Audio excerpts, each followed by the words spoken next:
Wow. Wow. Wow, wow, wow, wow, wow, wow, wow, wow, wow.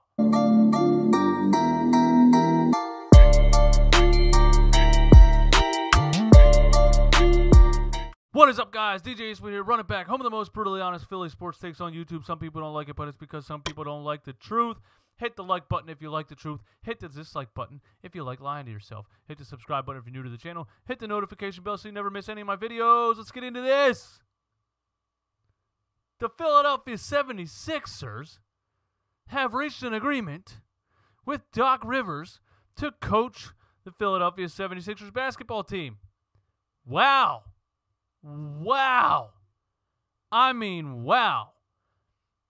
Where do I even start? A guy that experienced to replace the guy with no experience who regressed every year until he ended up with the most ridiculously constructed roster I've ever seen and implemented some of the worst lineups I've ever seen and inevitably ended his career as an NBA head coach.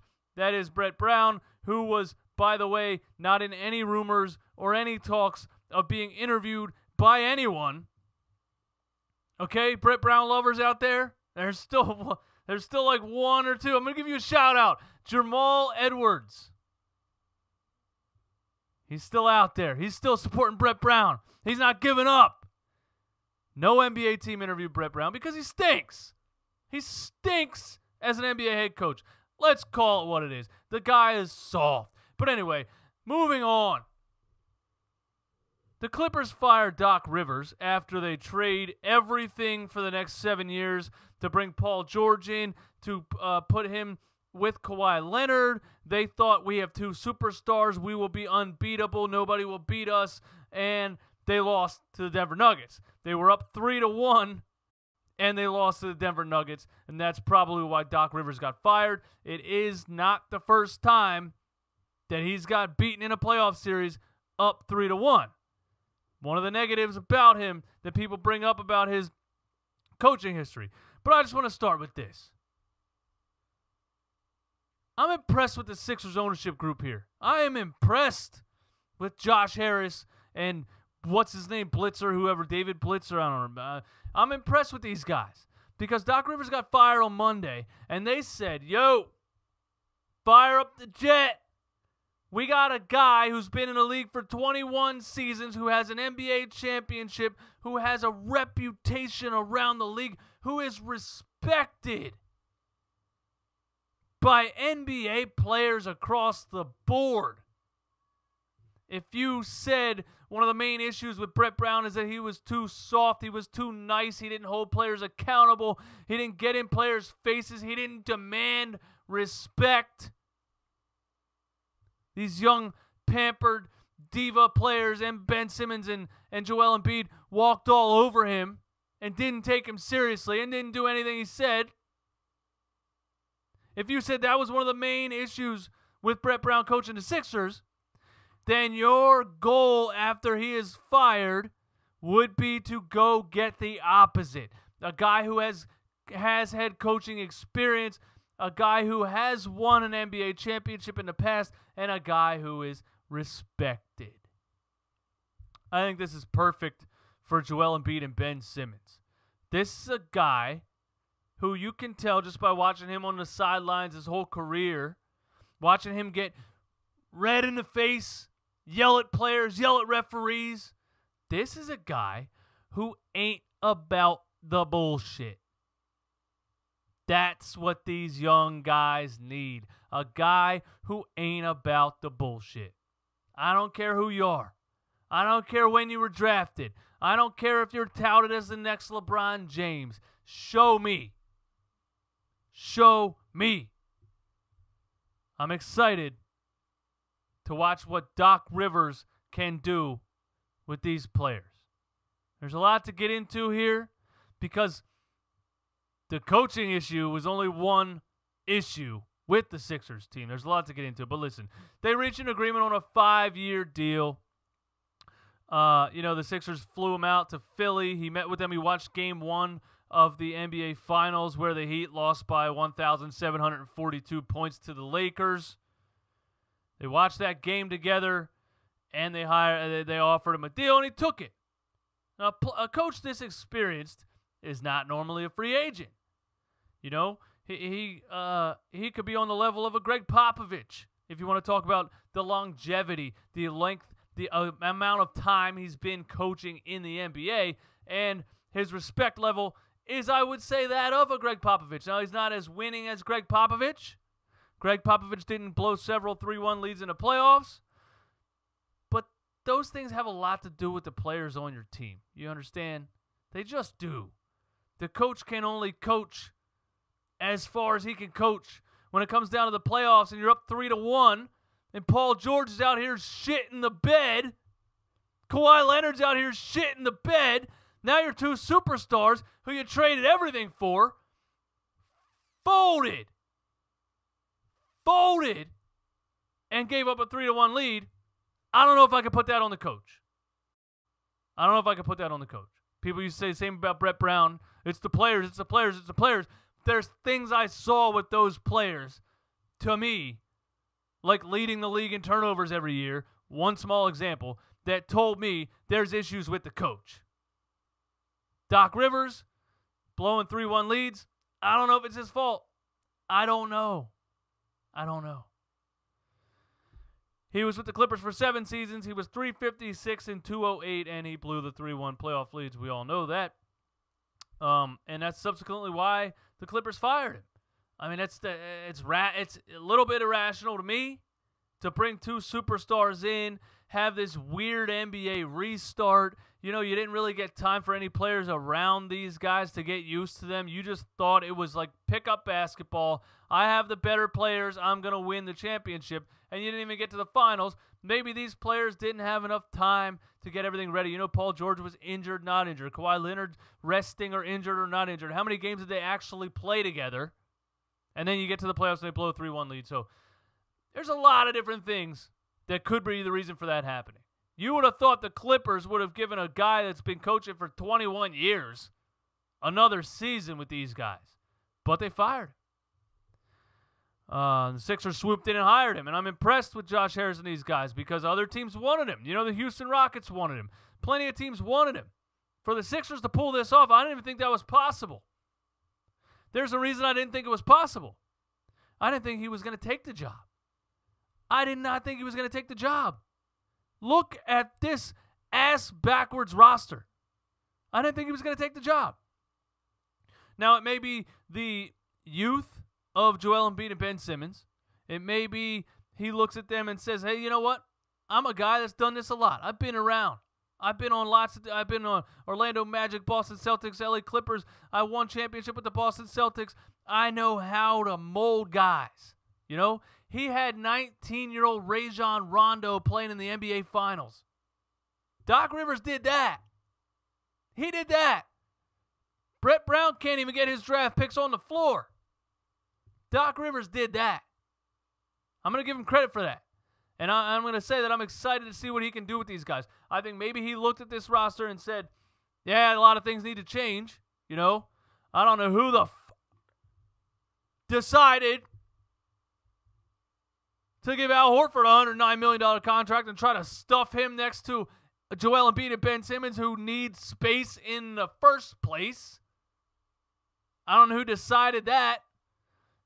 Brett Brown and Elton Brand all together, or ownership, or whoever. He's probably like, so a lot of things need to change with this roster. I don't know if you guys can pull this off. But I would love to coach Ben Simmons and Joel Embiid.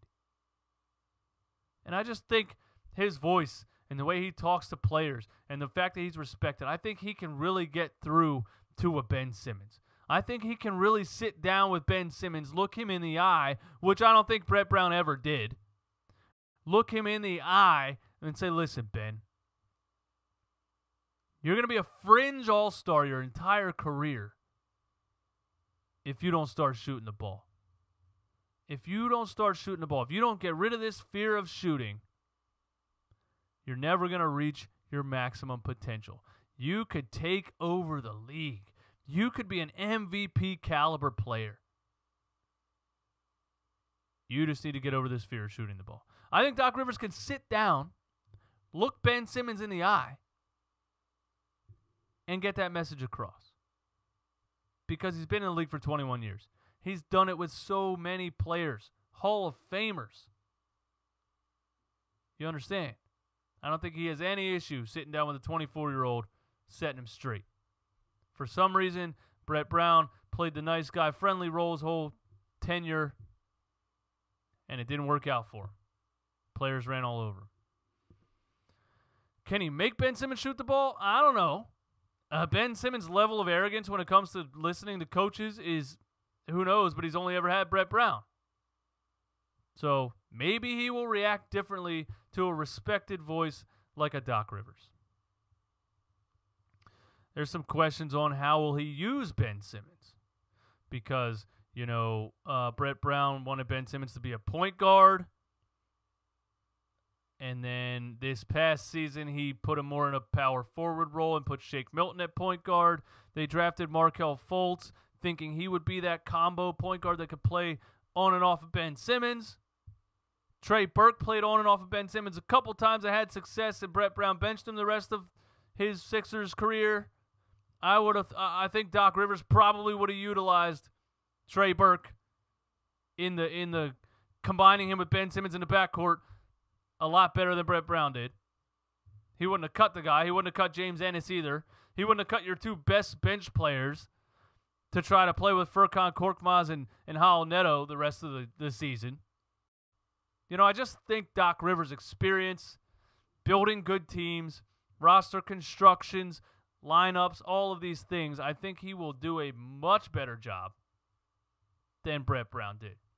And if you look at some of the more recent Clippers teams, there has been a lot of guard play on these teams. Doc Rivers' son up in there. Doc Rivers' son, Austin Rivers, was under him for a long time. Lou Williams being one of the best sixth men to ever play the game. There's been a lot of guard play on these teams. I think he understands the importance of scoring points in the NBA. Brett didn't ever seem to understand that with me. He didn't ever seem to understand guard play. As soon as a guard would have some kind of momentum and have an amazing game, he would bench him. So I'm glad we're done with that, because it was just the same story over and over. And I'm excited for a new face, a new voice, and an experienced, respected personality to come in here and talk to these guys. Tobias Harris has history with Doc Rivers. Don't forget that. Tobias Harris had the best year of his career on the LA Clippers. Shot 43% from three that year, averaged 20.9 points per game. And then we traded Landry Shaman in the first-round pick to acquire Tobias Harris. Or was that from Detroit? I don't remember. No, he went to Detroit. He went from Detroit to L.A. We acquired Tobias Harris, and he came into Brett Brown's system, and his numbers dropped, of course, and the playoffs came around, and he stunk it up and built houses with bricks on bricks on bricks. Some people said it wasn't the coach's fault, but I said, all the time, I always said this. Every player that comes to Brett Brown's system has worse numbers than they had in their previous teams. That's not a freaking coincidence to me. That's obvious to me. Get him out of here. He gone. I am very excited for this Doc Rivers hire. I just am. This is a big name. Coaching these young guys was an issue for an inexperienced coach, and this is a big name, big respected name. Huge signing for the 76ers. But as you guys know, he's not the savior. The coach isn't going to fix the issues this team has. This team's main issue is the ass-backwards roster. The two centers, the 34-year-old Al Horford with a $109 million contract. Tobias Harris is overpaid. There's literally no bench at all. There's no ball-handling guards on the team. And after how many years we've been begging and crying for him, we had one in Trey Burke, and they got rid of him for no reason. There's a lot of things that have to change with this team. The coach was one of them. Now we got that accomplished, okay? Now, Josh Harris, I'm looking at you again. I'm saying the next NBA season is going to start on what? Christmas Day? Not much after? What's that? 2 months? 3 months? 2.5 months? The next season starts? Your job is not done, Josh Harris. You fix the coaching issue, that's fine. There's a lot more issues. You better be on the horn every day. Every day. Hey, what's it going to take for you guys to pick up this Al Horford contract, huh? What's it going to take? First round pick? What do you want? You want me to throw in Jair Smith? Who? You better be on the phone every day trying to fix this roster, because it doesn't matter what coach you put there. If you come back with this tall ball, bully ball, bullshit roster next season, it's going to be the same story. The Sixers were in the top 10 pace in the NBA in 2016, 17, and 18. 2019 and 20, they were 20th in pace in the NBA because you added a big guy, tried to stuff 2 centers together. I don't even want to talk about it. Shit doesn't make sense. It doesn't make sense. Joel Embiid needs space.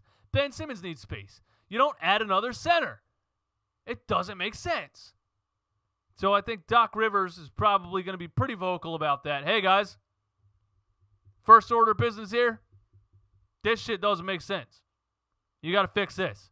Elton, I took the job, but you got to fix this. So get on the horn, bro. Get on the horn. So he's not the savior. There's a lot more issues with this Sixers team, as you guys know. Thank you for listening to this episode of the Run It Back podcast. My name is DJ Eastwood. This is the home of the most brutally honest Philly sports takes on YouTube. Some people don't like it, but it's because some people don't like the truth. Hit the like button if you like the truth. Hit the dislike button if you like lying to yourself. Let me know what you think in the comments about the Doc Rivers hiring by the 76ers front office. Are you as excited as I am? I think it's great. We need this. We need this new face, new energy, change, respected, has a history, has experience, has an NBA championship. We needed this. I'm impressed with the ownership that they pulled this off. Let me know what you think. Have a great night.